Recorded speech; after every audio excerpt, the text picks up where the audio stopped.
Assalamualaikum warahmatullahi wabarakatuh. Kita telah ada di pertemuan ke-10.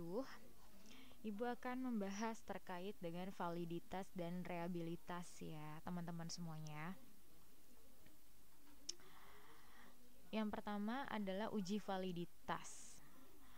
Terkait dengan validitas ini adalah uji untuk ketepatan atau kecermatan suatu instrumen dalam pengukuran.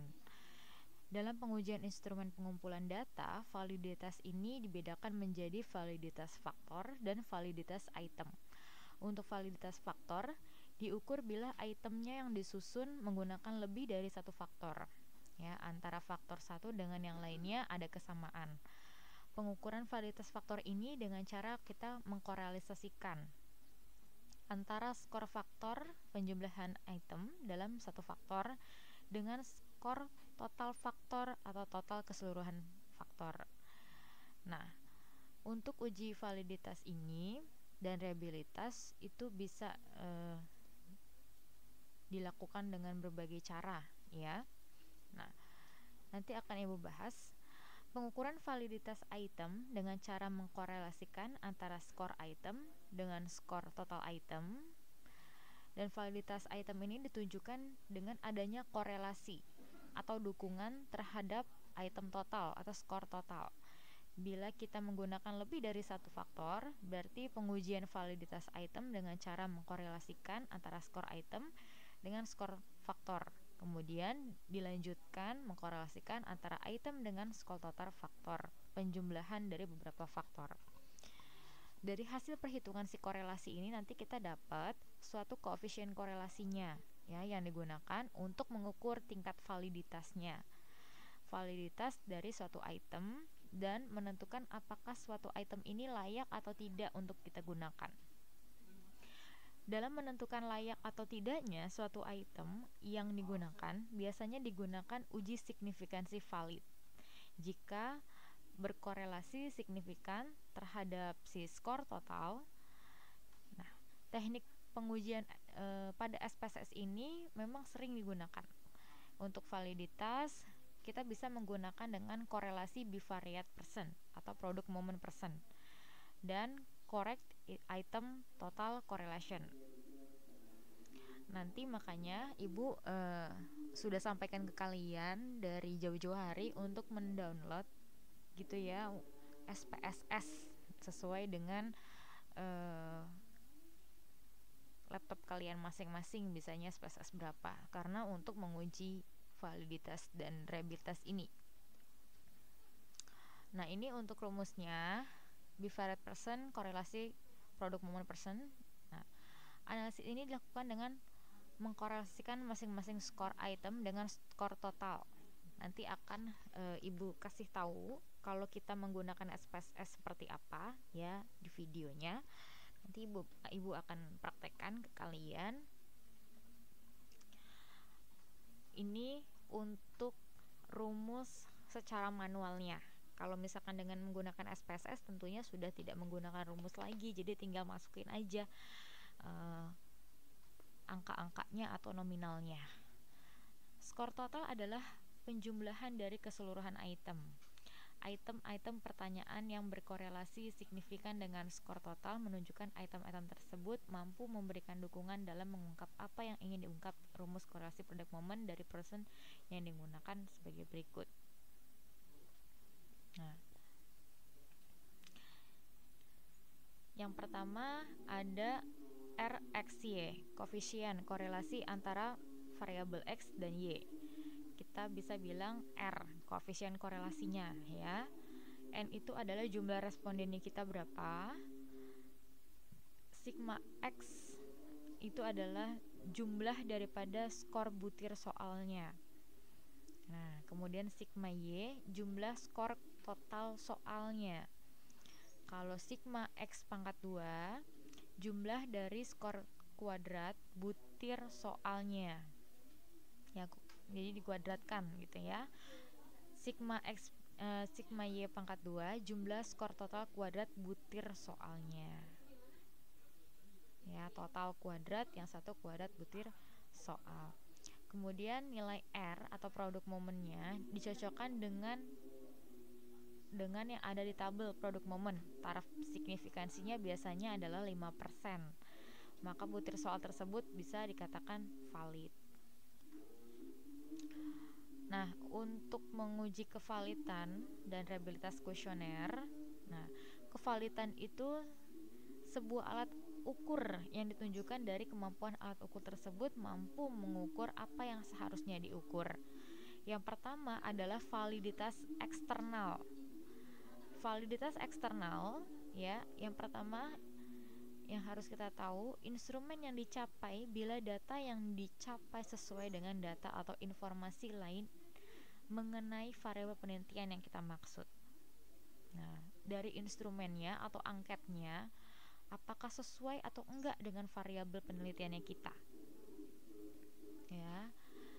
Kemudian validitas internal, bila terdapat kesesuaian antara bagian-bagian si instrumennya dengan instrumen secara keseluruhan. Maka dari itu ada yang namanya analisis faktor dan analisis butir.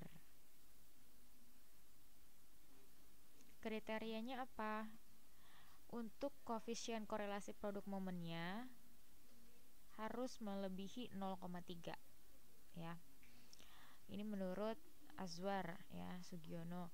Kemudian jika koefisien korelasi produk momen lebih dari R tabel, ya, dengan alfanya di sini n sama dengan yaitu jumlah sampel, ya, nilai sigmanya kurang dari alfa.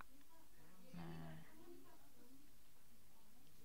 di sini uji validitas item atau butir dapat dilakukan dengan menggunakan software si SPSS dengan uji korelasi persen produk momen. Nah, dalam uji ini setiap item akan diuji realisasinya, ya, dengan skor total variabel yang dimaksud. Nah, ada variabelnya apa saja? Kalau misalkan ada variabel X dan Y, kedua-duanya harus diuji relasinya dengan skor total. Agar penelitian ini lebih teliti, sebuah item sebaiknya memiliki korelasi atau si R-nya ini dengan skor total masing-masing variabel lebih dari 0,25. Ya. Item yang punya R hitung kurang dari 0,25 akan disingkirkan akibat mereka tidak melakukan pengukuran secara sama dengan yang dimaksud oleh skor total skala, dan lebih jauh lagi tidak memiliki kontribusi dengan pengukuran seseorang jika bukan malah mengacaukan, alias itu tidak valid, ya, atau di luar dari pembahasan apa yang ingin kita bahas dalam penelitian, gitu. Uji validitas ini bisa dilakukan dengan SPSS, yaitu pertama, buat skor total masing-masing per variabelnya. Jadi sudah ada skor total per variabelnya. Nanti kan akan ada studi kasus, ya. Akan ada nanti studi kasusnya dibuatkan sama ibu. Contoh saja buat kalian pengerjaan. Kemudian dari contoh data tersebut coba kalian mempraktekkan di dalam uji validitas itu. Yang pertama, skor totalnya nanti kan sudah ada, nanti klik analyze, ya, terus nanti ada sub menunya correlate, sub menunya lagi bivariate, ya, bisa correlate bivariate, terus memasukkan seluruh item variabel X-nya ke variabel yang ada di dalam SPSS, ada tabel SPSS gitu, jadi dimasukkan kayak copy paste kayak Excel gitu, ya. Terus memasukkan total skor variabel X ke variabel. Langsung checklist person, terus to child, flag, baru nanti klik OK. Nah, terus lihat kolom terakhirnya nilainya lebih dari 0,25 atau enggak. Terus lakukan hal yang serupa dengan variabel Y. Itu tadi variabel X ya. Variabel Y juga demikian. Ini uji validitas. Uji validitas item atau butir dapat dilakukan dengan untuk proses ini akan digunakan uji korelasi person product moment. Dalam uji ini, setiap item akan diuji relasinya dengan skor total ya. Jadi memang ini harus sesuai dengan skor total. Nah, ini yang tadi Ibu bilang. Nanti akan ada contoh datanya. Contoh datanya untuk uji validitas, data semua dimasukkan dulu di data view ya, satu-satu per variabel. Kalau ini X-nya banyak contohnya ya. Kalau ini kan X-nya banyak contohnya. Kalau misalkan sudah ada datanya, sudah dimasukkan ke sini, baru ada menu yang di atas namanya menu analyze. Terus kita klik yang correlate, baru yang bivariate gitu. Untuk uji validitas ya. Setelah itu nanti akan tampil seperti ini ya, bivariate correlation. Nah, bivariate correlation nanti kita bisa masukkan mau tabel yang mana yang mau kita masukkan nih ya. Apakah variabelnya yang X berapa, X1 atau X berapa, kita bisa klik variabelnya mau yang mana gitu ya, apakah yang ini. Nah, kalau udah nanti klik yang personnya, to child, flagnya jangan lupa di checklist, baru nanti OK gitu. Hasilnya adalah seperti ini contohnya ya, kalau kita besarkan nih. Nah, coba aja ya, kita geser ke bawah biar terlihat sama kalian. Hasilnya dia memang tabel seperti ini, tabel korelasi. Di sini ada person correlation ya. Nah, untuk yang X11, 12, 13, 14. Oke. Nah, ini dinyatakan valid nih, yang X11 ini dinyatakan valid karena apa? Karena korelasinya lebih dari 0,25 ya. Mulai dari yang ini pertama ini kan titik 813 itu apa namanya, yang menyatakan ini lebih dari 0,25. Nah, gitu ya. Jadi memang semuanya valid. Oke. Setelah itu, setelah kita tahu datanya, kalian bisa nanti kalau misalkan ada tugas bisa menyerahkan data ini ya melalui Word gitu ya, nanti kirim ke Ibu. Nah, ini selanjutnya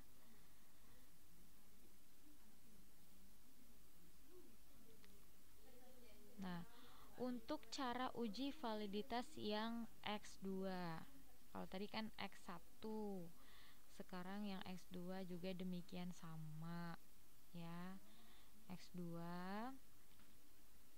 ini yang totalnya, kemudian person, to child, flag, oke lagi, baru nanti kita dapat lagi hasilnya yang X21, 22, 23, 24, kesemuanya lebih dari 25. Kalau ada yang X3 silahkan ya, data-data yang X3 masukkan juga, sama aja, jadi mudah ya, cuman klik-klik-klik doang. Y juga demikian, totalnya Y, Y11, Y12, Y13, Y14. Baru nanti kita mau uji reliabilitas. Uji reliabilitas digunakan untuk mengetahui konsistensi alat ukur. Apakah alat ukur yang digunakan dalam penelitian tersebut tuh dapat diandalkan atau tetap konsisten jika pengukurannya berulang-ulang. Nah, ada beberapa metode pengujian reliabilitas, diantaranya ada metode tes ulang, formula Flanagan, Cronbach. Nah, yang paling sering mungkin yang Cronbach alpha ya, dan metode-metode yang lainnya. Metode yang sering digunakan ini yang Cronbach. Metode ini sangat cocok digunakan pada skor dikotomi 0 sampai dengan 1, 0 dan 1, dan akan menghasilkan perhitungan yang setara dengan menggunakan metode KR20 juga ANOVA Hoyt. Dan reliabilitas berarti artinya adalah dipercaya. Artinya instrumen yang kita sebarkan atau pertanyaan tersebut, kuesioner maupun apapun yang sebagai alat pengumpulan data itu dapat memberikan hasil yang tepat gitu ya. Alat ukur instrumen dikategorikan sebagai reliable jika menunjukkan konstanta hasil pengukuran dan mempunyai ketetapan hasil pengukuran sehingga terbukti bahwa alat ukur itu sebenar-benarnya dapat dipertanggungjawabkan. Uji reliabilitas instrumen. Pengertian reliabilitas di sini dasarnya adalah sejauh mana hasil suatu pengukuran itu bisa dipercaya. Nah, metode pendekatannya yang pertama secara garis besar ada teknik paralel dan juga ada teknik ulang. Kalau teknik paralel ya, pada teknik ini kita membagi kuesioner kepada responden yang intinya sama akan tetapi menggunakan kalimat yang berbeda. Misalnya, apakah menurut saudara harga tiket di kereta ini tidak mahal? Nah, yang kedua, apakah harga di kereta ini telah sesuai dengan pelayanan yang saudara terima? Gitu. Ini paralel. Kalau teknik ulang, pada teknik ini kita membagi kuesioner yang sama pada waktu yang berbeda. Pada minggu pertama ditanyakan sebagai berikut: bagaimana tanggapan saudara terhadap kualitas dosen di Universitas Cali Bakal? Kemudian pada minggu ketiga ditanyakan lagi pada responden dengan pertanyaan yang sama. Untuk uji reliabilitas juga bisa dengan menggunakan SPSS. Tinggal kalau yang tadi kan klik analyze terus korelasi. Nah, ini tinggal klik analyze, scale dan reliability analysis. Masukkan seluruh item-item dari variabel F ke items ya. Pastikan pada model terpilih alpha, klik OK, jangan lupa. Jika nilai alfanya itu lebih dari 0,7 artinya reliabilitas ya. Jadi mencukupi dari nilainya. Nah, sementara jika alfanya lebih dari 0,80 ini mensugesti seluruh item reliable dan seluruh tes secara konsisten secara internal karena memiliki reliabilitas yang kuat, atau ada pula yang memaknakan sebagai berikut. Nah, jika alfanya itu lebih dari 0,9 ini reliabilitasnya sempurna, lebih dari 0,9. Tapi kalau jika alfanya itu 7 sampai 0,9 reliabilitasnya tinggi. Alfanya 0,5 sampai 0,7 reliabilitasnya moderat. Kalau alfanya kurang dari 0,5 kita bisa bilang reliabilitasnya rendah gitu ya. Langkah-langkah yang untuk pengujian validitas dan reliabilitas internal. Yang pertama, item di lapangan paling sedikit 30 orang.